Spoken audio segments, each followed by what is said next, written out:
সালমার সদ্য বিয়ে হয়েছে, শ্বশুরবাড়িতে আজ তার প্রথম দিন।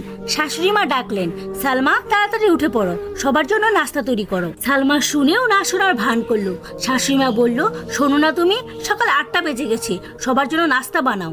বৌমা ঘর থেকে বেরিয়ে এসে বলল, মা আমি নাস্তা বানাতে জানি না, আপনি অন্য কাউকে দিয়ে বানিয়ে নিন, আর আমার জন্য নাস্তা বানিয়ে দিন, আজ আমার পায়েস খেতে ইচ্ছা করেছে। শাশুড়ি মা রেগে গিয়ে বলল, এ কিরকম কথা, তোমার বাবা মা কি তোমাকে কিছু শেখায়নি? কিছুক্ষণ পর বৌমার বাবার বাড়ির লোকজন ডাকা হলো। শাশুড়ি মা রেগে গিয়ে বলল, ভাই সাহেব আপনার মেয়েকে তো কোনো কাজই শেখাননি। মেয়ের বাবা বলল, বেয়ান সাহেব আপনি তো বিয়ের আগে কোনোদিন আমাকে জিজ্ঞেস করেননি আমার মেয়ে ঘরের কাজ পারে কিনা। মেয়ের বাবা আরো বলে, আমি যখনই আপনার সাথে দেখা করে কথা বলতে চেয়েছি তখনই শুধু আপনি আমাকে এটা জিজ্ঞেস করেছেন আমরা যৌতুক হিসাবে আপনাদেরকে কি কি দিব, আপনার নজর শুধু টাকাতেই ছিল। শাশুড়ি মা বলল, তাহলে কি আপনারা আপনার মেয়েকে আমাদের কাছে বেচে দিয়েছেন? মেয়ের বাবা বলল, না না বোন, আমরা আমার মেয়েকে বিক্রি করিনি, বরং আমরা আপনার